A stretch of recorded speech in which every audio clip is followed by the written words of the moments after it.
Well, now kind of segueing into our next topic, on top of the price hikes of everything and the parks quality kind of dipping a little bit, if nothing else can go wrong, why not? We'll throw it in there anyway for you, Disney. Why not?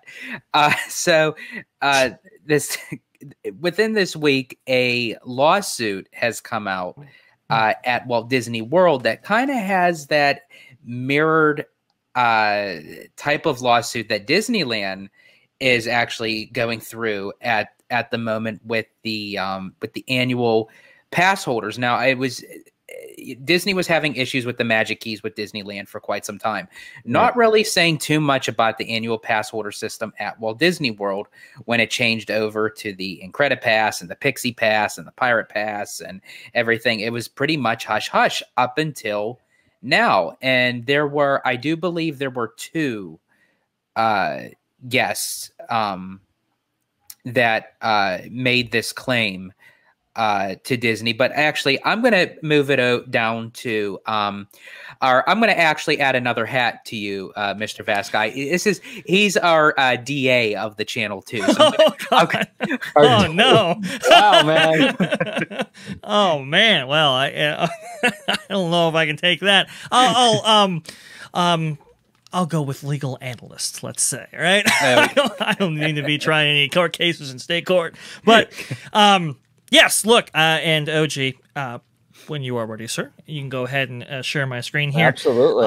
This is a pair of Disney World annual pass holders sue over the company's reservation policies. And we've seen, obviously, this echoes, like George was saying, echoes what happened in Disneyland, I believe about 1 year ago, if I'm not mistaken, right? With that,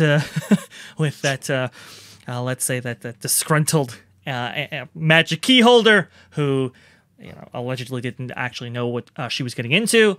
A similar lawsuit percolates here.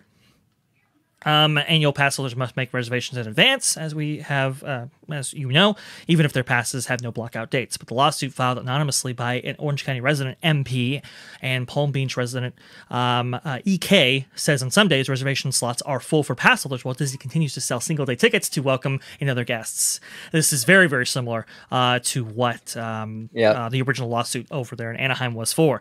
Quote, Disney's conduct is a predatory business practice aimed at exploiting the customers who support it the most. Its annual pass holders.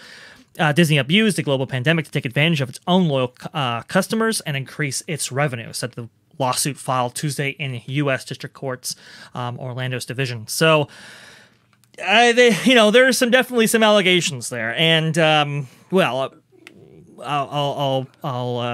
I'll get your take on it, George, before continuing. What do you think about all this?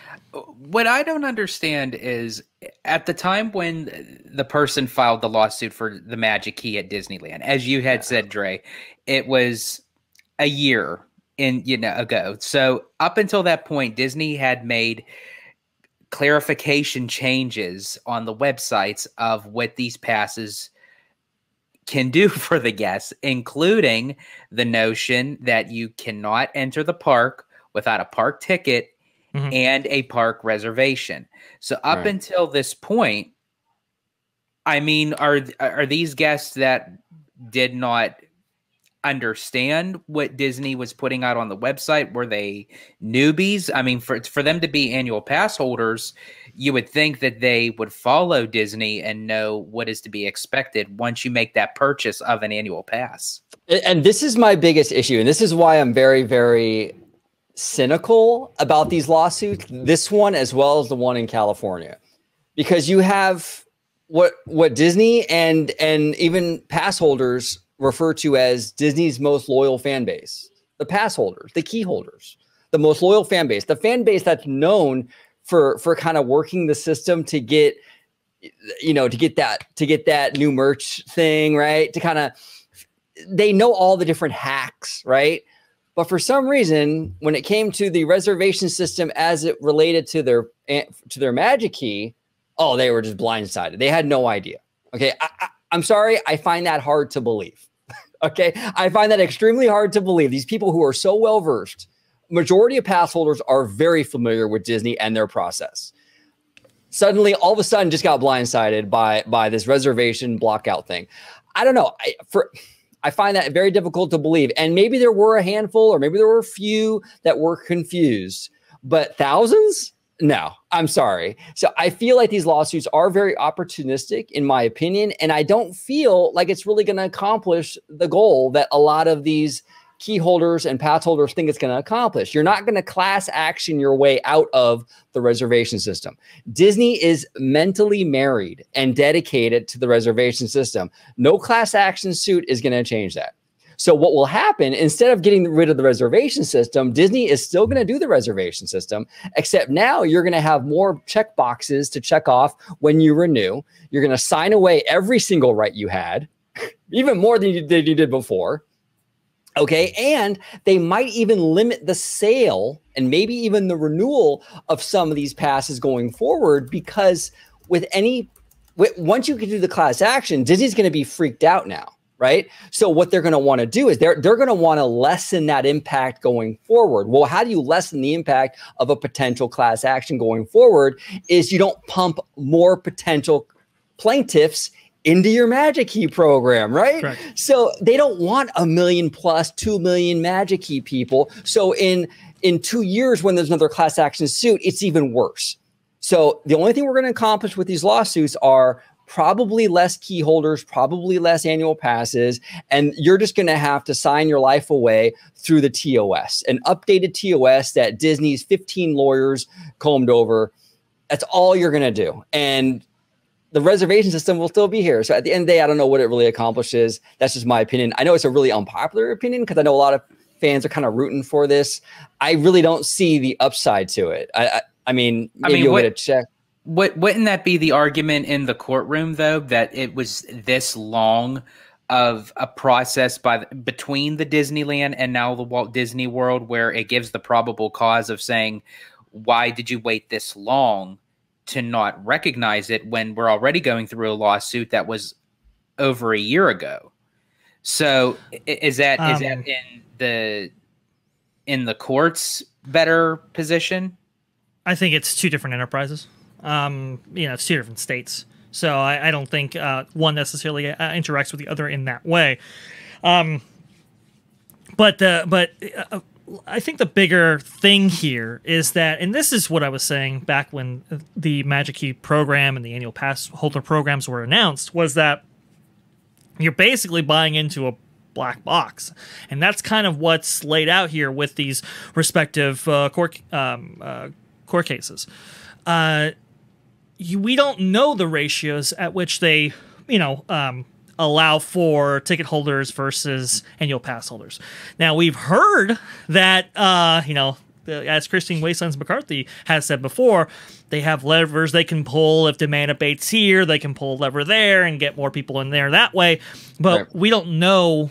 There's no transparency in this system. And I think that is why these lawsuits have used the terms exploitative practices and so forth, because you really don't know.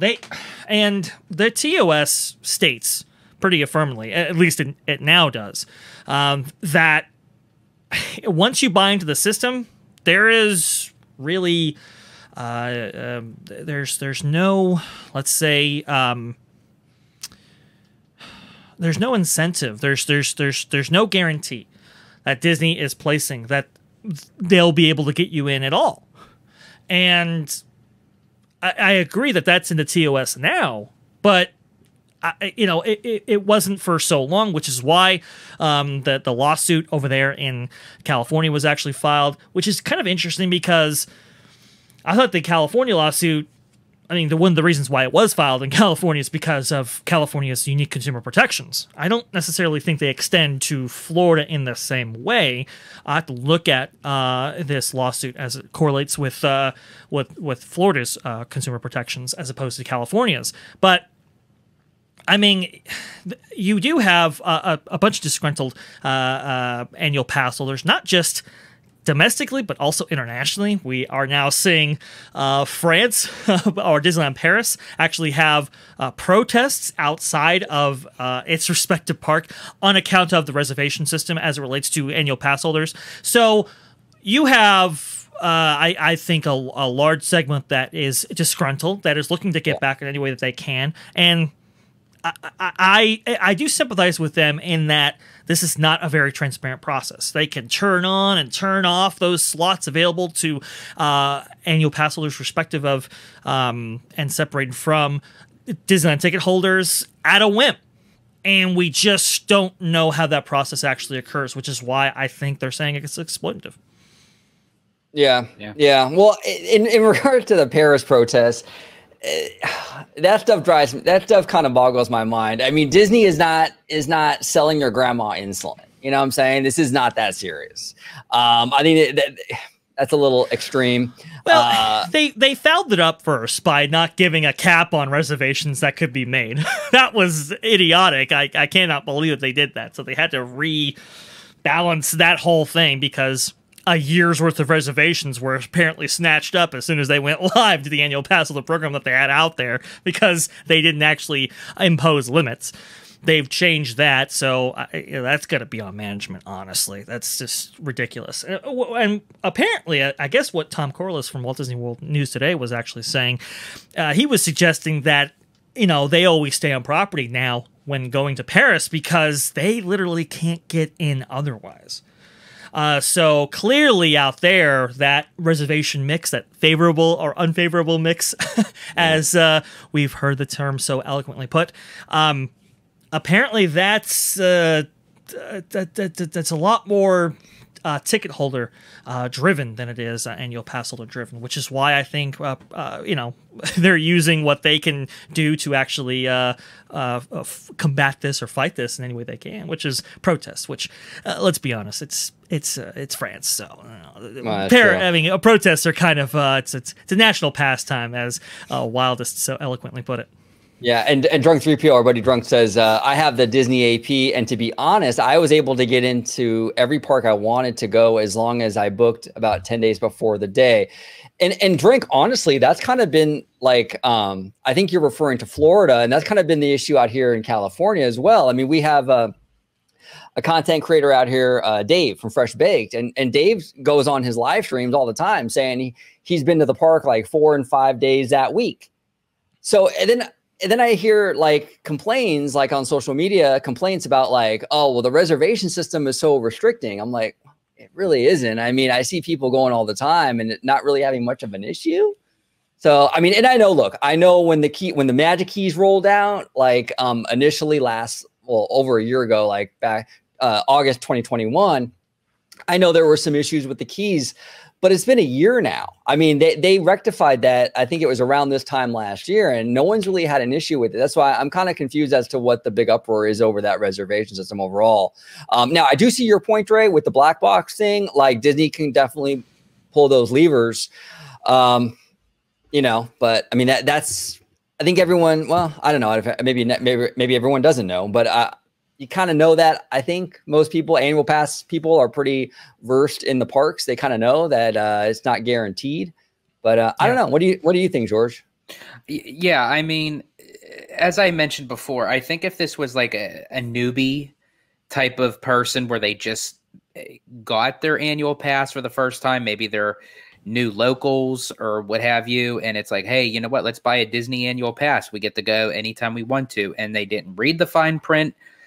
I can understand as far as a class action lawsuit. I don't know if I was able, to go that far, me personally, but as you mentioned, OG, if you're a dedicated, loyal customer to Disney and you're a diehard fan, that would make, especially with the prices, prices are just astronomical to say, hey, you know what? I'm willing to put out almost $2,000 for this annual pass, but you're not going to know how to utilize it. That I'm not getting from point A to point B. Well, we saw that the price actually plays into it a little bit. That you pay into a system that says no blackout dates, and yet we have these kind of pseudo blackout dates in the form of selling out, blocking out from a reservation system that is keeping you out, even though they're selling day tickets underneath you. That was kind of the big thing in the previous lawsuits, big thing in this lawsuit, and again, that is variable. Well, that's what I was curious about. So, hasn't Disney changed the wording as far as from the first lawsuit from Disneyland up until this point? Because if they did, then again, why is the lawsuit at Walt Disney World happening now? I think contrast to Disneyland, the big thing that they changed, which I don't believe Walt Disney World actually did. You still have, I think, 4 different annual passes, right? I believe the top one is the Credit Pass, right? Correct. And that has 365 days of access. Whereas in Disneyland, they actually got rid of the Dream Key because that gave you 365, and opted for a pass structure where each one actually had blackout dates attached. That was one of the ways they could get out of the blackout game, let's say. Walt Disney World didn't actually do that. So, and the lawsuit makes a point of that these people were, I guess, they like the ability to go whenever they wanted, didn't have to plan and so forth. That's why they got 365-day pass, and now you have to essentially do that. It's an interesting thing. You could say that people knew that in advance. I do agree with you. I think there is a little bit on the customer side, let's say, right? For example, out here in Arizona, you buy a used car, you get a lemon, you're stuck with that. There is no reciprocity there. Let's say there is no let's take this back or sue them in court or whatever. You had to have done your own due diligence when making that purchase. I do think that exists to some extent. The difference here is, let's say there was a switch attached to that car that turned into a lemon on a dime. That's in the control of the person who actually sold it to you. That's kind of what's happening here, I think, and it's honestly. See, there's a train. There's a train. Yep. There you go. The hype train is here, folks. Yes. But this is a kind of a new area of law. We've not seen something so dynamic. We've not seen something that, look, when you go into Walt Disney World or Disneyland website to actually reserve a date, all you see is whether it's open or closed. I think Walt Disney World, don't they have like yellow? But it's yes, it's yeah. I would think it's something like in that sense, yeah. So there's no like ticker or indicator or percentage breakdown. It's just a black box. And the reason why they want it to be a black box is so that they can kind of have full control over those levers. Well, I mean, you can include it in the TOS, but is it necessarily implied going into it? I'm not sure. This is a very new area of law for me. I've been looking at cases that could, indicate, maybe some precedent or so forth, and I've failed to find any meaningful related case. And so it's a very, I don't know. It's a very interesting thing. I believe Disney did respond, but go ahead, OG. You were going to say? Now, doesn't Disney kind of, and well, really any company really, have the ability though to sort of pull a lever if they want? I mean, there was no guarantee before the reservation system that you were going to get into the park. I mean, Disney can't. It's private property. I mean, it's up to them how many people go in, who comes in. They can deny you access to it. Just because you have the Signature Plus pass doesn't necessarily mean you're getting in that day, even if it's not full. Well, and Drunk 3PO makes a point. He says, these are people trying to book the same day. If you are trying to book in the same day as if you were to just walk into the park before the reservation system, you're pretty much SOL. Because I mean, chances are, especially with Magic Kingdom and Hollywood Studios, if you're trying to get a reservation on that day, 99 out of 100 is you're not going to get that reservation. And as Every Crazy Day says, does a court view blackout dates and being sold out? It's the same because it seems most customers do. That even extends Every Crazy Day to how Disney themselves denote a blackout day and a sold out day. If I'm not mistaken, I know Disneyland for sure, the denotion of a blocked out day and a sold out day is the same. Like they use the same iconography. So one could theorize that even they consider it the same. So it's a very kind of interesting thing. I just think the lack of transparency, I think related to all of this, is really where it gets a little bit dicey. You're correct, OG. There's no, you don't have a right to Walt Disney World or Disneyland Resort property. Ain't no question there. But when you buy into something that, gives you a certain, you have it in your mind that it's going to give you a certain level of access, and then you don't. I think that's where the disparity exists. Now, it's a little hard though with the transparency thing, because this, with, like, for example, like a movie theater, right? It's a small building for the most part. A theater is a fairly small space with a set number of seats, and you can, when you reserve your seat, it's it's all very plain as day right there, right? With a Disney park, though, when you say transparency, like, what should they do? On the app, should it say there's 25,000 spots available, get one now? Or how do you exactly provide that transparency to guests? I don't like that. Really? They have an internal metric that they use in order to facilitate how many guests they can per day based on attraction ride count, how many things that they can actually operate per day, how many cast members that they actually have, and how many they can actually staff and so forth. They have a certain percentage and threshold expecting how many cast members might actually be out. You use those same metrics, you put those out there, and you say, hey, there's 52,000 slots available. We're breaking it down by, for ticket holders, there's, let's say, 20,000 slots. The remaining is annual pass holder slots, and there you go. They could do that if they wanted to. They really should, honestly. Minus the internal numbers, like of how many cast members they have staffed, of things like of that nature. That's really none of our business, because that's them working internally as a company. But yeah, sort of like how you guys were saying, like how airlines do. Like how they say, oh, there's 5 seats left on this flight for this price. Why not? Why not put us in the loop to let us know what's going on, rather than us just taking their word for it? Well, they like the black box, though, George. They like the fact that, each one of these has respected, each one of these tickets, the Imagine Key, Incredipass, all these different tiers. They all have their own different kind of buckets, right? As we've been seeing, each ticket has a different bucket, and they don't have to necessarily account transparently going into it, how